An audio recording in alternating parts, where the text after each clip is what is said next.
Haleluya. Selamat datang di ibadah hari Rabu dan saya percaya kalau keberadaanmu di sini, walaupun kamu ada di sini secara fisik atau online, itu adalah tanda kalau engkau memberikan usahamu untuk berjalan bersama dengan Allah. Itu adalah tanda engkau mencari berkat Bapa dan jawaban terhadap doamu. Dan saya percaya kalau Allah akan jawab doamu dan benar-benar memberkati kamu untuk datang ke hadapanmu dan saat kamu sehat secara rohani dan secara fisik dan hidupmu juga akan diberkati. Hari ini kita akan mempelajari pelajaran ke-15 dari buku ke-8, Pemenuhan Perjanjian Suluh, dan judul dari pelajarannya adalah Peristiwa Penting di Padang Gurun dan Yesus. Dan kita hampir selesai dari seri ini.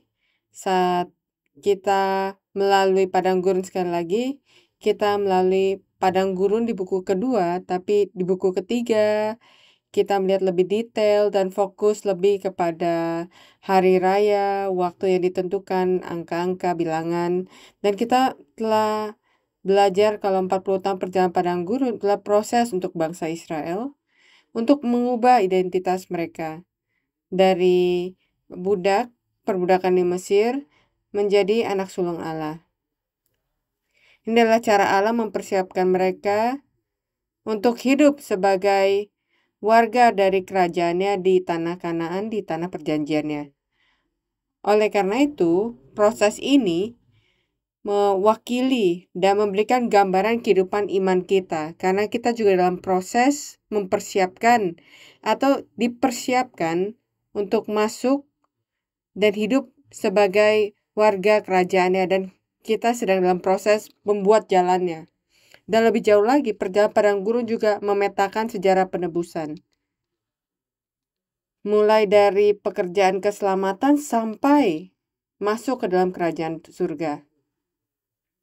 Jadi pada saat kita berbicara tentang keselamatan sampai masuk ke kerajaan surga, seluruh sejarah itu termasuk dari kedatangan pertama dan kedatangan kedua yang harus kita pikirkan. Jadi hari ini kita akan mengulas karena kita telah melalui pelajaran padang gurun, terutama pelajaran hari ini, tapi kita akan mengulas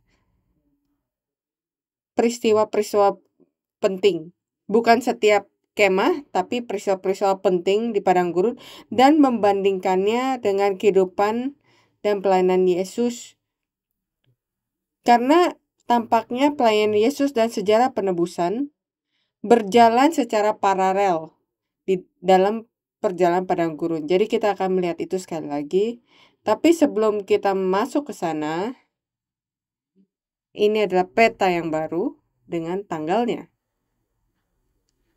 Jadi ini ada di buku ke-8. Bisa nggak kalian lihat ini? Atau sedikit blur?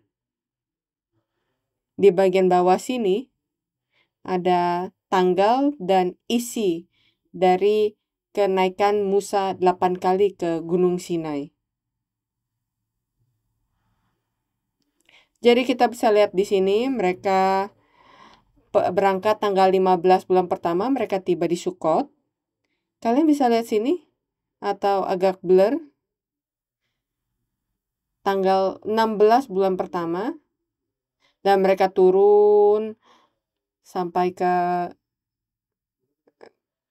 padang gurun Sinai. Mereka tiba di sana pada bulan ketiga tanggal 1. Dan kita bisa lihat di bagian paling atas itulah Gilgal, itulah kemah ke-42, dan mereka tiba di sana pada bulan pertama tanggal 10 di tahun ke-40. Jadi inilah petanya, dan kita telah belajar tentang peristiwa, tanggal-tanggal. Melalui evangelis Nick kita telah belajar tentang apa yang terjadi di Mara.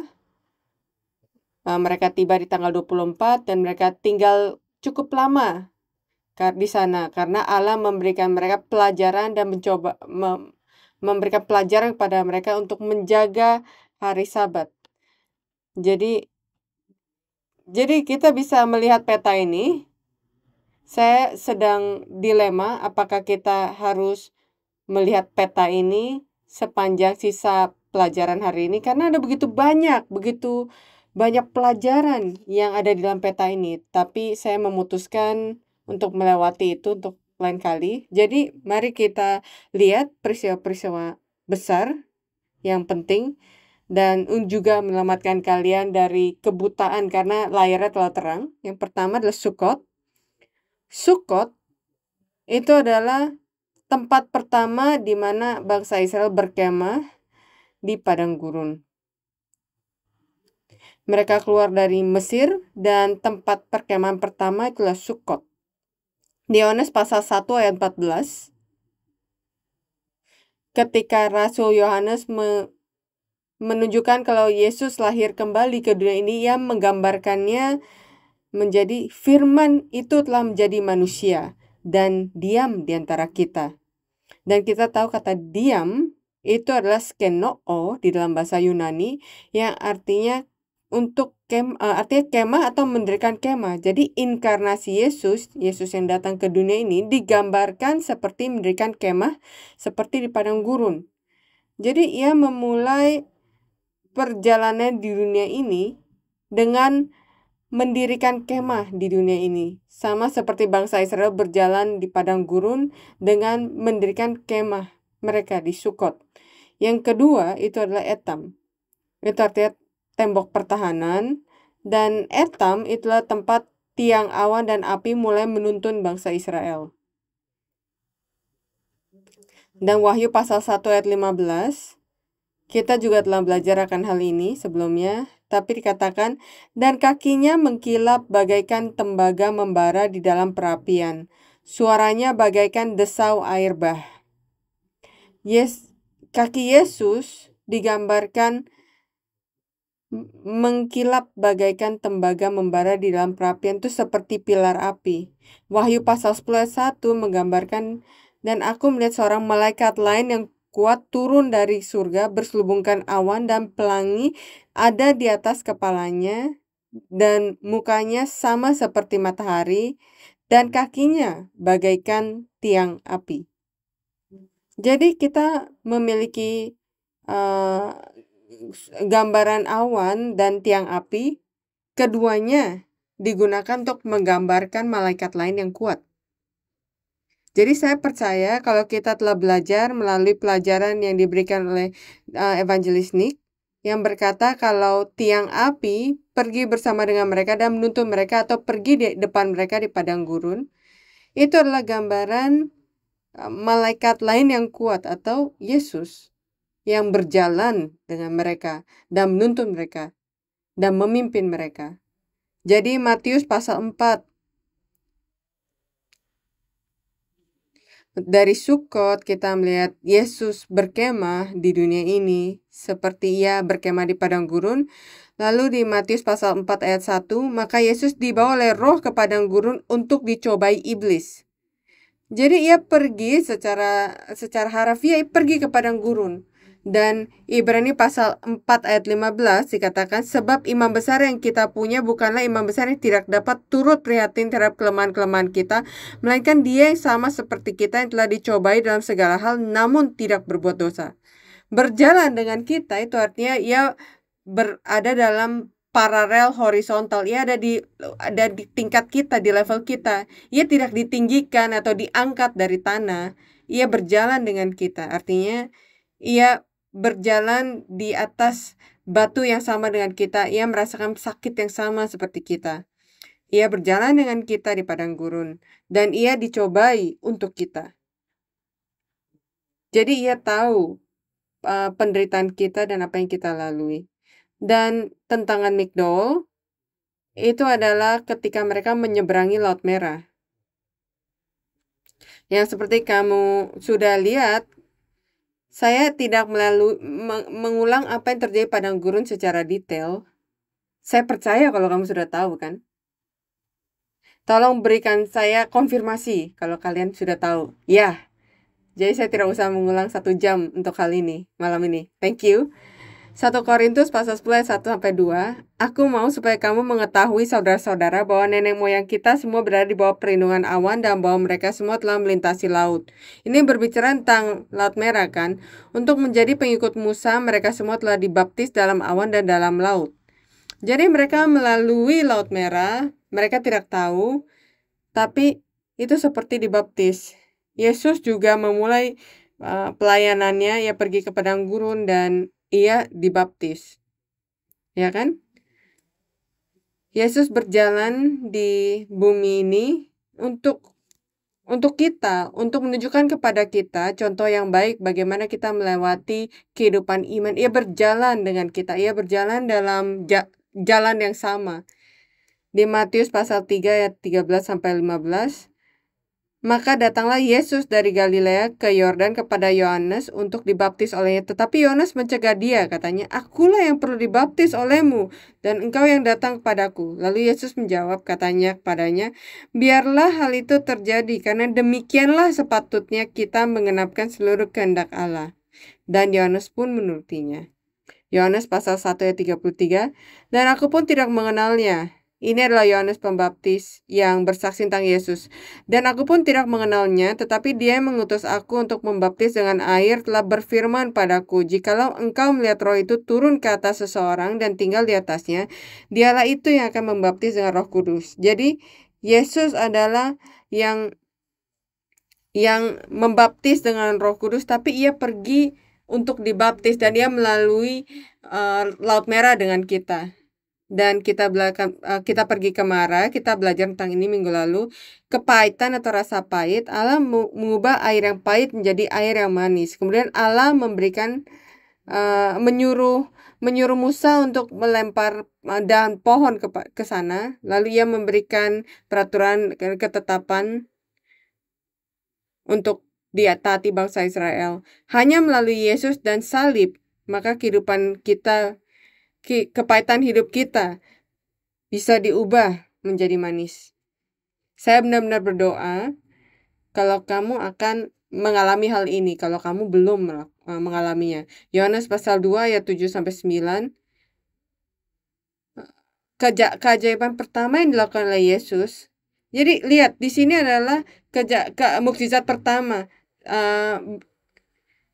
Jadi setelah melewati Laut Merah, mereka melihat kalau air itu berubah kan jadi manis. Dan di sini Yesus mengubah air menjadi anggur.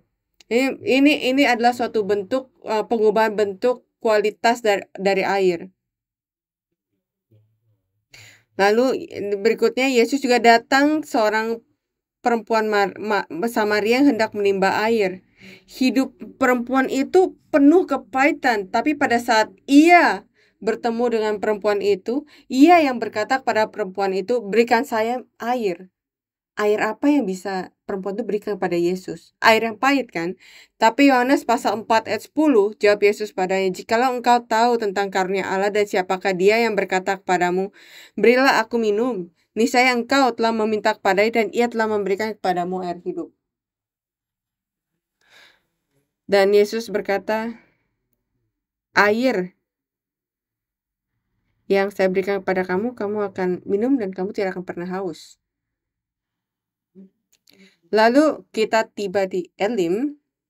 Jangan khawatir, kita nggak akan melewati semua 40 kemah, kita akan melewati beberapa, tapi kita sedang melewati 1-5. Elim, kekuatan pohon atau pohon terebin, dan elim itu adalah kata bentuk jamak dari pohon atau pohon besar.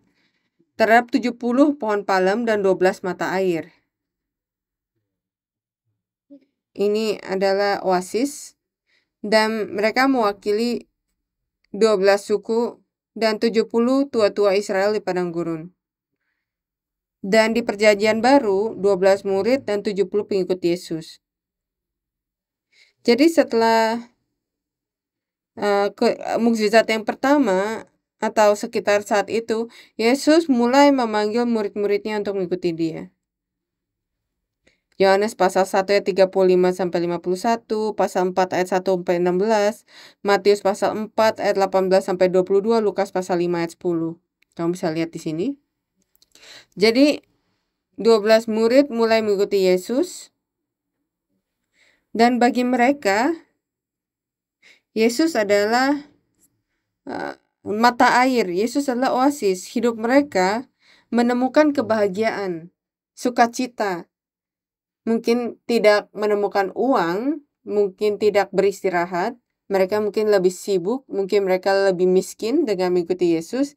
Tapi ketika mereka mengikuti Yesus, mereka menemukan sukacita. Mereka menemukan alasan, mereka menemukan motivasi. Apakah kamu memiliki ini pada hari ini? Saya percaya ini alasan kamu di sini sekarang. Hanya kebahagiaan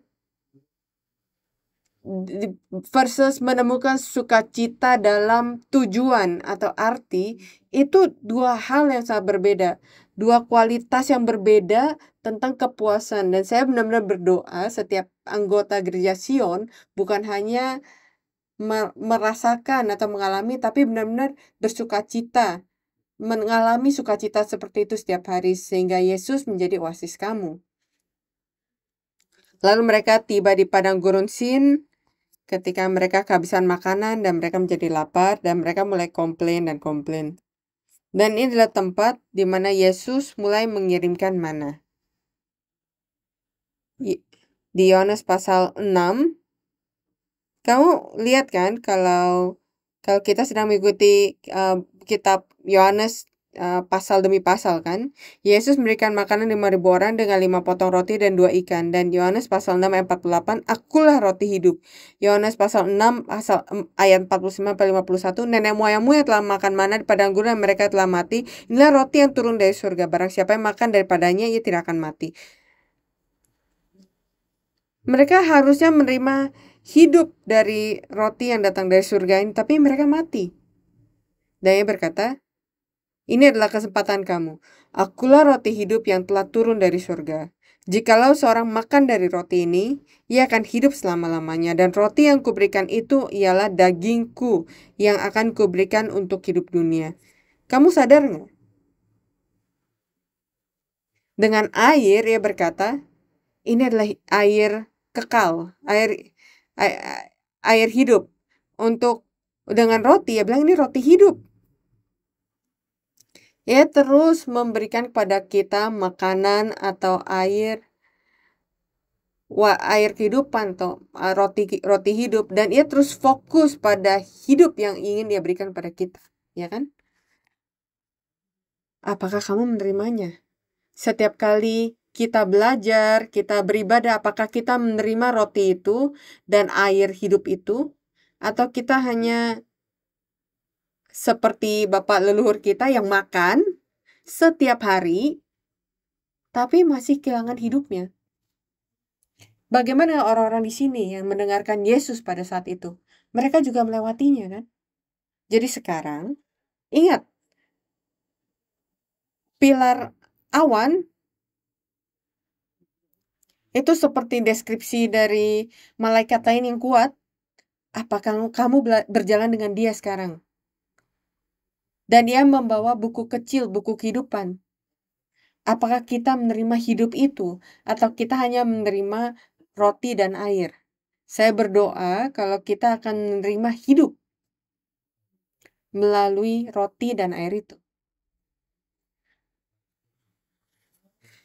Sekarang, setelah itu kita akan loncat ke kemah ke-10, Refidim, dataran tempat peristirahatan atau tempat hari Sabat.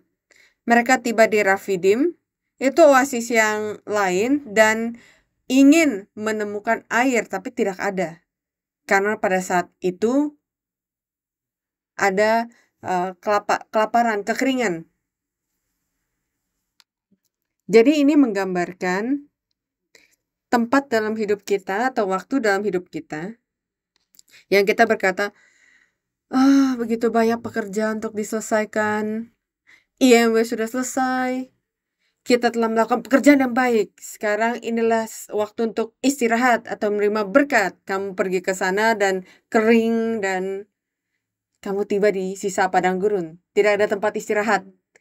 Kamu pengen pergi untuk beberapa hari, tapi kamu malah berantem atau sesuatu terjadi. Kamu nggak bisa istirahat. Kamu capek.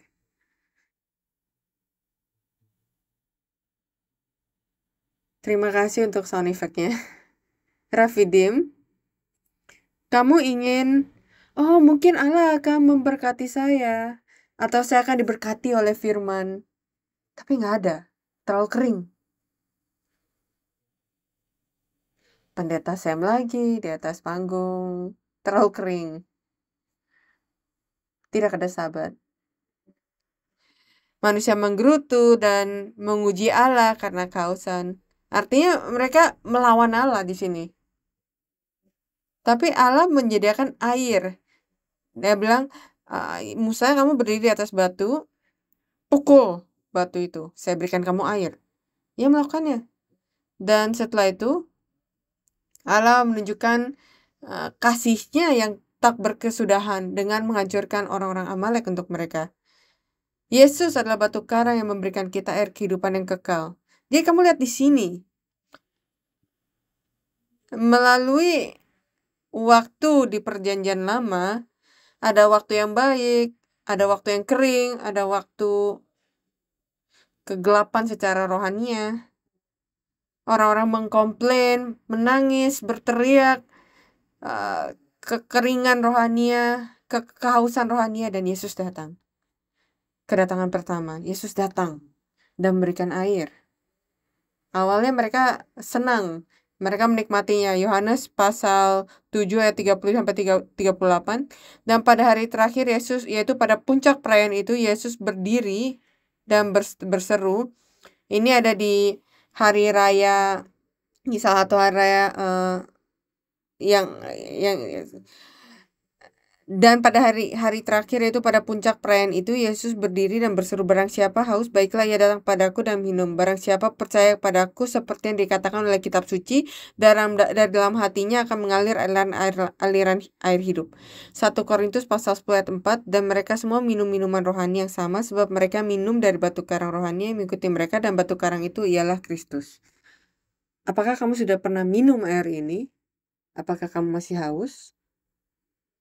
Pertanyaannya adalah, semua orang Kristen, kita semua telah melihat atau mengalami air rohani yang datang dari batu, kan? Pertanyaannya adalah, apakah batu itu mengikuti kamu? Apakah batu itu masih bersama kamu? Atau itu di masa lampau? Oh, kamu sebut apa? Pada zaman dahulu kala, ketika saya masih muda, ketika saya masih bersemangat, ketika saya baru datang ke gereja, saya mencoba air itu, tapi sekarang saya nggak tahu di mana. Jangan ikuti saya lagi. Tidak mengikuti saya setelah berapa waktu. Lalu mereka tiba di padang gurun Sinai. Itu adalah hutan semak berduri. Karena dosa, semak berduri mulai tumbuh dari tanah. Itu yang digambarkan di sini. Tempat padang gurun Sinai atau padang gurun Sin, dua-duanya dari asal kata yang sama, Sin atau Sinai, itu adalah semak berduri. Itu menggambarkan hati kita, dunia ini, kejatuhan, satu kejatuhan dari manusia. Dan dari sana, Allah memanggil Musa 8 kali naik ke gunung Sinai. Hilang kata I di sini. Musa naik ke gunung Sinai 8 kali, dan melalui 8 kali pendakiannya, Allah memberikan mereka hukum, firman. Kamu adalah umatku, dan ini adalah bagaimana menjadi umatku. Kita belajarnya melalui imamat pada hari Minggu. Ia memberikan perjanjian Sinai, dan perjanjian itu adalah kata hubungan, berkata yang artinya kamu dan saya telah menikah, atau kamu adalah saya adalah ayah dan anak. Ia memastikan hubungan yang dekat dengan umatnya. Dan kemah suci dibentuk, itu adalah tempat pertemuan. Karena kamu adalah anakku, maka kamu bisa datang, masuk, dan bertemu dengan saya, dan inilah tempatnya.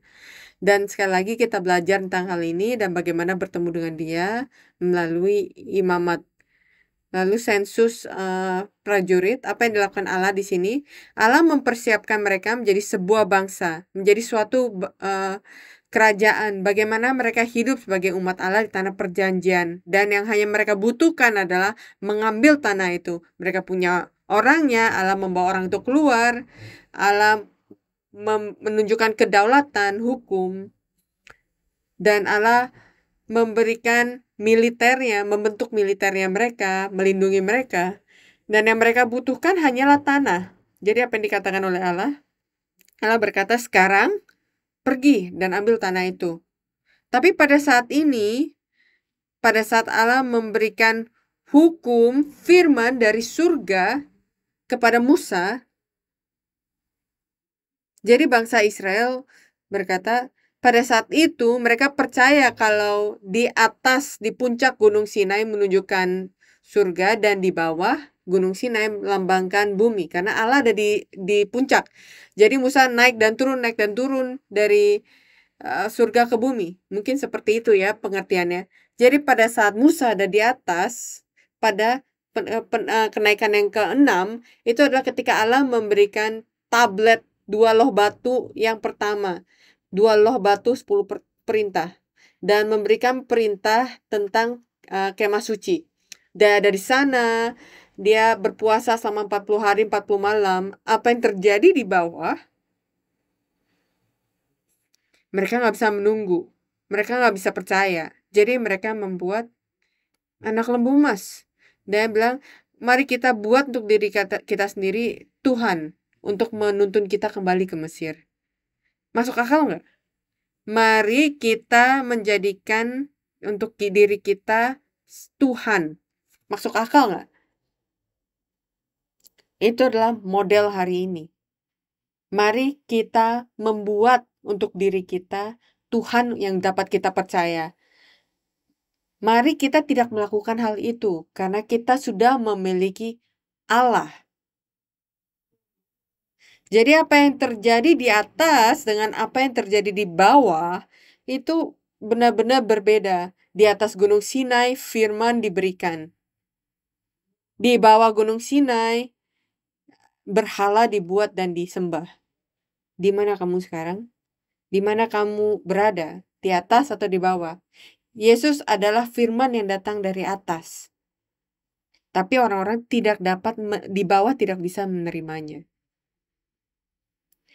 Yohanes pasal 8 ayat 23 sampai 24. Kamu dari bawah, saya dari atas, kamu adalah milik dunia. Kamu berasal dari bawah, aku dari atas, kamu dari dunia ini, aku bukan dari dunia ini. Karena itu tadi aku berkata padamu bahwa kamu akan mati dalam dosamu, sebab jikalau kamu tidak percaya bahwa akulah dia, kamu akan mati dalam dosamu. Kita dari bawah, amin. Kamu pintar ya, kamu tidak kena trik saya lagi. Tapi kita dari bawah, hanya Yesus yang dari atas. Jadi bagaimana kita menjadi orang-orang yang berasal dari yang dari atas, dan Yesus mengajarinya kita. Dan Yesus berkata,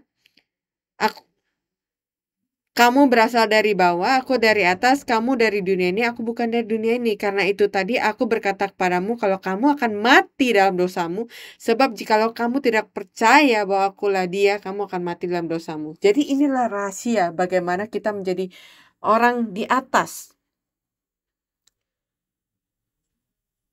2 loh batu dihancurkan karena ketidakpercayaan mereka dan penyembahan berhala mereka, dan penghancuran loh batu itu untuk menyelamatkan mereka dari penghakiman. Karena perintahnya adalah jangan menyembah berhala. Jika loh batu itu masih ada, mereka harus dihancurkan. Itu sebabnya Musa menghancurkan loh batu itu sehingga mereka tidak perlu tidak perlu mati. Kamu ngerti nggak? Kamu ngerti maksudnya kan? Kalau kamu robek kontraknya itu tidak berlaku lagi. Ya kan? Kamu tidak terikat. Ini adalah pengampunan dari Allah. Dan tubuh Yesus pun dihancurkan untuk orang-orang yang tidak percaya, untuk kamu dan saya. Karena kita tidak percaya. Jadi ia bisa menyelamatkan kita dari penghakiman yang kekal. Karena ia adalah hukum. Ia adalah perjanjian. Ia adalah kontrak. Ia adalah standarnya. Yohanes pasal 8 ayat 1 dan seterusnya. Kamu ikut nggak? Jadi kita sudah sampai ke Yohanes pasal 8. Yohanes pasal 7 Yesus berkata, mereka yang percaya pada saya akan mengalir aliran hidup. Yohanes pasal 8, Yesus naik ke atas gunung dan ia turun dari gunung. Dan ketika orang-orang memiliki rencana untuk menjebak dia, sangat menarik ya. Karena Musa naik turun dari atas dengan hukum, dan mereka melakukan sesuatu yang berlawanan dengan hukum, dan Yesus yang turun dari gunung juga mereka melakukan sesuatu untuk menjebak Yesus. Itu sebabnya Yesus dan membungkuk ke tanah dan menulis dengan jarinya sebanyak 2 kali. Dan Yesus turun ke dunia di atas Gunung Sinai dan menulis di atas loh batu 2 kali. Keluaran pasal 31 ayat 18, dan Tuhan memberikan kepada Musa setelah ia selesai berbincang dengan dia di Gunung Sinai, kedua loh hukum Allah, loh batu yang ditulisi oleh jari Allah. Itu adalah yang pertama. Atau yang keduanya, yang loh pertama dihancurkan. Jadi banyak orang berpikir karena Allah berkata, Musa, kamu yang bikin loh batu itu dan kamu mau naik. Orang-orang berpikir Musa yang menulis isi dari loh batu itu. Enggak, Allah berkata, buat loh batu yang sama tapi kosong, bawa naik. Dan pada saat penaikan yang ke-8, ketika Musa membawa naik, itu adalah Allah yang menulisnya lagi. Dengan apa? Dengan jarinya. Yohanes pasal 8 ayat 1 sampai 2. Tetapi Yesus pergi ke Bukit Zaitun. Pagi-pagi benar ia berada lagi di bait Allah, dan seluruh rakyat datang kepadanya. Ia duduk dan mengajar mereka. Ayat 6. Mereka mengatakan hal itu untuk mencobai dia, supaya mereka membawa perempuan sundal yang tertangkap. Dan mereka berkata, sesuai dengan hukum, perempuan ini harus dilempar batu sampai mati. Apa yang kamu katakan? Ia berkata ini untuk menjebak Yesus, sehingga mereka memiliki alasan untuk menuduh Yesus. Tapi Yesus membungkuk dan menulis, menulis dengan jarinya di tanah. Ya. Ayat 8, lalu ia membungkuk pula dan menulis di tanah. Kedua kalinya. Apakah ini kebetulan ia membungkuk dan menulis di tanah 2 kali? Kamu bisa bayangkan Allah datang dari surga ke Gunung Sinai dan menulis di loh batu. Apa yang ditunjukkan di sini? Loh batu itu menggambarkan hati kita, tapi juga Yesus. Ia adalah firman yang turun. Tapi Yesus berkata, saya telah membawa firman ini. Ia adalah firman. Ia adalah batu yang memiliki firman yang ditulis di dalamnya. Tapi ia dihancurkan pertama kali untuk menyelamatkan kita. Dan sekarang, kenaikan yang terakhir, Allah memberikan kepada kita batu yang sama lagi. Loh batu yang sama lagi. Jadi, bahkan di padang gurun, kita melihat tema dari kedatangan pertama dan kedua itu terulang, ritma. Jadi setelah itu Allah memberikan Israel untuk masuk dan merebut tanah tersebut. Ritma artinya mengikat. Jadi Allah memberikan Israel untuk masuk dan merebut tanah tersebut, tapi orang-orangnya menyarankan kepada Allah. Mereka yang menyarankan kepada Allah, jangan lakukan itu. Protokolnya adalah kita harus kirimkan mata-mata dulu untuk ngecek. Itu adalah protokolnya. Nah, Allah berkata, oh, oke. Seperti yang kamu minta. Jadi mereka mengirim 12 mata-mata. Setelah mata-mata itu kembali dengan laporan mereka, kamu ingat kan 10 lawan 2, 10 menang. Yang sisanya itu mendengarkan report yang buruk. Report dari orang-orang yang tidak memiliki iman. Saya pikir saya telah mengulang di Bible Study minggu lalu tentang Yohanes Pembaptis yang mendengarkan laporan dari murid-muridnya. Ketika kamu mendengarkan orang-orang, pastikan kamu tidak mendengarkan report dari gosip atau apapun yang datang dari mulut manusia ketika orang itu tidak berbicara sesuai dengan iman. Karena itu, kata-kata itu yang keluar dari mulut mereka sampai ke telinga kamu akan mempengaruhi kamu dan akan membuat kamu mati di padang gurun. Dan kesalahan siapa itu? Kesalahan kamu, karena kamu mendengarkannya. Tentu saja mereka mati pada malam itu. Tapi sisanya, mereka mati tanpa bisa masuk ke tanah Kanaan. Dengarkan firman Allah, dengarkan kata-kata iman.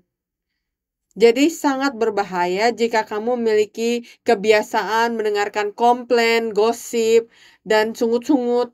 Karena itu akan mempengaruhi kamu. Itu juga mempengaruhi Musa, kan? Tidak ada yang bisa selamat dari bahaya itu. Jadi sebagai hasilnya, mereka mengembari padang gurun selama 38 tahun dan kembali ke tempat yang sama. Allah memberikan mereka kesempatan untuk masuk ke tanah Kanaan hidup-hidup. Jadi kalau mereka taat, mereka sudah ada di dalam tanah Kanaan. Kalau mereka taat dan percaya, mereka bisa masuk ke dalam kerajaan surga dengan Yesus, kedatangan pertama. Tapi mereka memilih pikiran manusia dan standarnya. Jadi hanya Yosua dan Caleb yang bisa yang membela firman secara rohani. Yohanes pasal 6 ayat 63.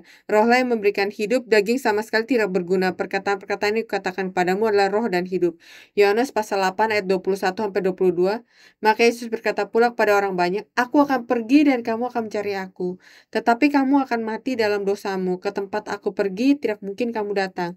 Maka kata orang-orang Yahudi itu, apakah ia mau bunuh diri? Karena itu dikatakannya ke tempat aku pergi tidak mungkin kamu datang. Kenapa mereka tidak bisa ikut kemana ia pergi? Karena mereka tidak bisa percaya, karena mereka tidak bisa memilih hal-hal rohani yang mereka berpegang pada hal-hal jasmani. Jadi setelah 38 tahun berputar-putar padang gurun, mereka kembali lagi ke Kadesh. Jadi setelah waktu periode ini yang sangat lama, mereka kembali ke Kadesh. Kadesh itu adalah tempat yang disucikan. Dan apa yang terjadi di sini? Tempat yang disucikan itu adalah seperti tempat kudus. Untuk bisa masuk, kamu harus dibersihkan, kamu harus ditahirkan, kamu harus dicoba bersih supaya kamu bisa masuk. Jadi itu adalah tempat testing. Jadi dan tempat ini kurang lebih sama daerah tempat Ritma, dan itu adalah tempat ketika Allah berkata masuk. Apakah kamu bisa percaya? Dan mereka tidak percaya, kan? Jadi mereka tidak bisa masuk. Kali ini cobaan lagi. Mereka komplain tentang haus. Sekali lagi. Mereka melihat batu. Ada batu. Jadi Allah berkata kepada Musa dan Harun, berbicaralah kepada batu. Tapi Musa dan Harun memukul batu itu 2 kali dengan tongkatnya dan berkata, haruskah kami mengeluarkan air untukmu dari batu ini? Seolah-olah firman ini adalah milik saya. Seolah-olah mereka yang memiliki kekuatan. Ya kan? Kamu bisa lihat perbedaan di sini. Pada awalnya mereka sangat takjub dengan air yang keluar dari batu. Batu ini telah mengikuti mereka. Mereka telah minum batu itu. Tapi mereka tidak punya air itu di sini. Jadi Musa berkata, oke, saya bisa ulang. Di mana Allah? Di mana ketergantungan dia kepada Allah? Siapa yang memberikan air itu? Itu Allah yang memberikan air itu kan. Tapi Musa dan Harun berkata, haruskah kami mengeluarkan air untukmu dari batu ini? Jadi Allah berfirman kepada Musa dan Harun, karena kamu tidak percaya kepadaku dan menganggap aku kudus di mata orang Israel. Kamu tanya Musa dan Harun pada saat itu, kamu percaya nggak pada Allah? Jawaban mereka apa? Tentu saja. Kalau enggak, kenapa kita berjalan 39 tahun di padang gurun ini untuk ada di sini? Semua penderitaan, semua kesusahan, saya mungkin udah quit, udah keluar, udah pergi lama kalau saya nggak ada iman. Tapi Allah berkata, kamu nggak percaya. Hah, kamu harus pakai pengacara seperti apa untuk menunjukkan pada Allah kok ya salah. Tapi Allah berkata, kamu nggak percaya kepada saya. Dan kalau Allah berkata, kamu tidak percaya kepada saya, artinya saya tidak percaya kan? Saya pikir saya percaya. Makanya saya berjalan 39 tahun. Tapi, kenapa kamu berkata seperti ini? Saya bisa ya quit. Kamu tidak percaya kepada saya. Karena mereka tidak mendengarkan firman Allah dengan teliti dan mengikutinya dan taat. Kamu tidak mengikuti firman saya karena kamu tidak percaya untuk menganggap saya kudus di mata orang Israel. Itu sebabnya kamu tidak akan membawa jemaat ini ke tanah yang telah saya janjikan pada mereka. Apa yang terjadi di sini? Di Rafidim, batu itu dalam bahasa Ibrani itu adalah sur. Artinya batu yang ada di atas tanah. Dan Allah berkata, pukul batu itu. Jadi itu adalah batu yang keras dan inilah tipe yang menggambarkan kedatangan pertama yang datang ke dunia ini. Yang bagian akhir dari perjalanan padang gurun setelah 38 tahun, Kadesh, Allah berkata di Bilangan pasal 20 ayat 8, berbicaralah kepada batu itu. Kamu bisa berdoa, kamu bisa meminta dan mencari, kamu akan menemukannya. Kamu tidak harus menyalibkannya untuk menerima Roh Kudus. Kamu tidak harus menyalibnya, kamu tidak harus memukulnya untuk mendapatkan apa yang kamu mau. Dan bahasa Ibrani dari batu itu benar-benar berbeda. Itu adalah Selah. Itu artinya batu yang berlubang. Ia memiliki celah di dalamnya. Itu sudah memiliki lubang. Itu sudah ditancapkan, dia sudah dipukul, dia sudah mati satu kali. Dan harus yang kamu lakukan adalah datang kepada firman, berbicara dengan firman. Gunakan firman, datang pada firman, dan kamu akan menerimanya. Air kehidupan. Tapi ia melakukan hal yang sama yang ia lakukan sebelumnya. Kalau kita tidak mengupdate diri kita secara rohani dengan firman yang diberikan pada kita mungkin bisa melawan dia. Ada waktu untuk hukum, ada waktu untuk anak, dan ada waktu untuk Allah, Bapa. Dan kalau kita tidak mengikutinya, dan waktu yang kita ada sekarang, dan firman apa dan apa yang ia inginkan dari kita mungkin akhirnya melawan dia, dan dia berkata, kamu gak percaya pada saya. Musa mewakili hukum, memukul batu yang melambangkan kedatangan Allah yang kedua. 2 kali. Hukum, Taurat, membunuh Tuhan kita.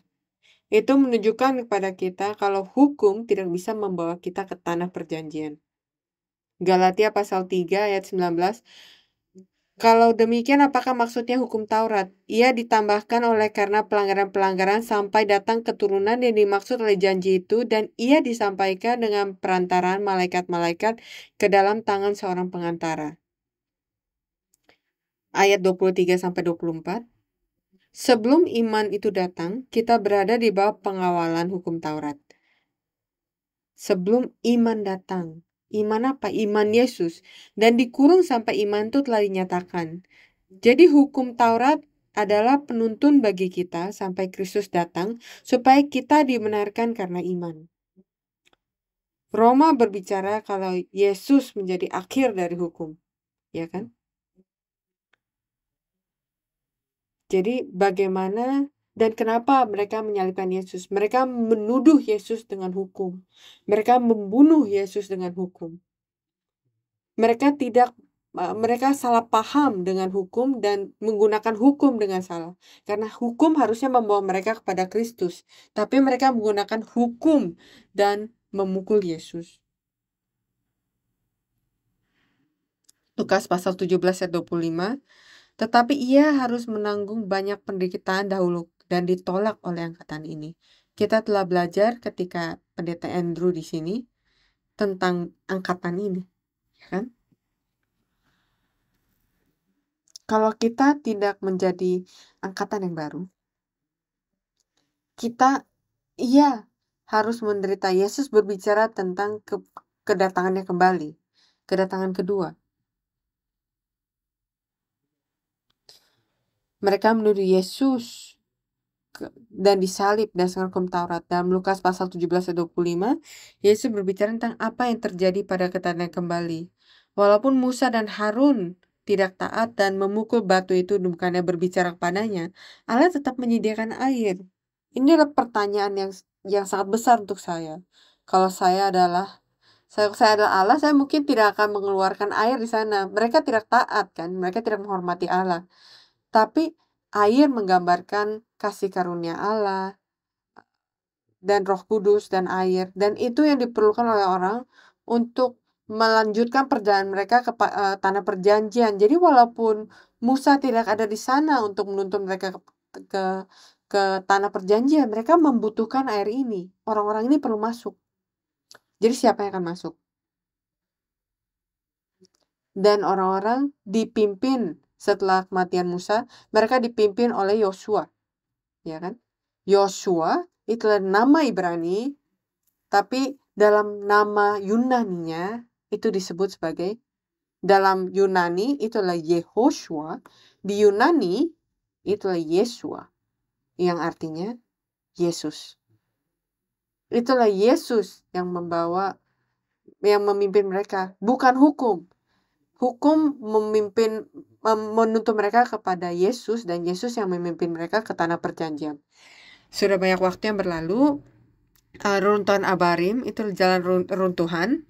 Itulah ketika kematian generasi pertama yang menggerutu dan tidak taat, ya, di Ritma, dan Allah berkata kalau mereka akan mati di padang gurun, dan terjadi di sini kematian generasi pertama yang tidak taat dan bersungut-sungut.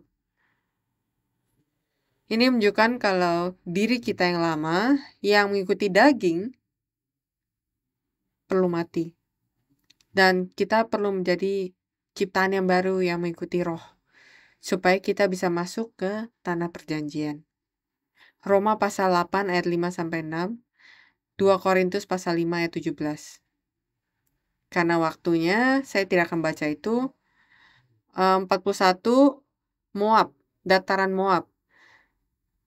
Itulah ketika mereka jatuh ke dalam trik dari Balaam, dan mereka menyembah berhala dan perzinahan dengan wanita-wanita Moab. Dan setelah itu terjadi sensus tentara kedua. Dan sekali lagi, dosa itu tinggal, dan itu harus dicuci. Dan setelah itu mereka menyeberangi sungai Yordan. Menyeberangi sungai Yordan, kita akan berbicara minggu depan. Kita akan bahas ini minggu depan. Dan kemah yang terakhir itu adalah ada di tanah Kanaan setelah mereka menyeberangi sungai Yordan, Gilgal. Hari ini aku akan menghapuskan celah Mesir daripadamu. Masuk ke tanah Kanaan, dan hanya Yosua dan Kaleb di antara generasi pertama yang masuk ke dalam ke tanah perjanjian hidup, seperti dua saksi di akhir zaman. mereka masuk ke Yeriko, itu seperti kota dosa. Itu seperti kota Babel di kitab Wahyu. Jadi mari kita pikirkan tentang hal ini minggu depan. Tapi seperti yang saya telah katakan di pendahuluan, seluruh proses di perjalanan padang gurun ini menunjukkan kepada kita apa yang akan dilakukan oleh Allah untuk membawa kita ke tanah Kanaan. Dan Ia masih berjalan dengan kita. Walaupun kita tidak dapat melihatnya, diri Dia secara fisik, tapi keberadaannya ada di sini bersama dengan kita, dengan kamu. Kamu percaya nggak akan hal ini? Jadi mari kita menjalankan perjalanan ini, mari kita berjalan dengan Dia, dan mari kita buat perjalanan ini berharga, sehingga iman kita menjadi nyata. Dan setiap orang di sini, kita semua, bisa masuk ke tanah Kanaan rohania, bersama-sama. Hidup. Amin. Mari kita berdoa. Allah Bapa di surga, kami bersyukur karena telah menunjukkan kepada kita dan mengajarkan kepada kita jalan-Mu. Dan memastikan kepada kita kalau Engkau hidup dan Engkau berjalan dengan kita. Dan Engkau akan membawa kita ke tanah Kanaan. Bapa, bantu kami untuk terus berjalan dengan Kamu. Kadang-kadang kita tertinggal, kadang-kadang kita lelah, dan kita menggerutu kadang-kadang. Tapi bantu kami untuk bertobat dan menjaga langkah kami dengan Kamu. Dan kami percaya padang gurun yang sedang kita lalui sekarang, hidup kami bisa berubah menjadi Taman Eden hari ini. Selama kita berjalan dengan Kamu. Jadi tolong bantu kami dan izinkan setiap anggota Zion Church untuk bisa merasakan Taman Eden di padang gurun ini. Terima kasih atas kasih karunia-Mu. Dalam nama Yesus kami berdoa dengan penuh rasa syukur. Amin. Mari kita berikan syukur kepada Allah.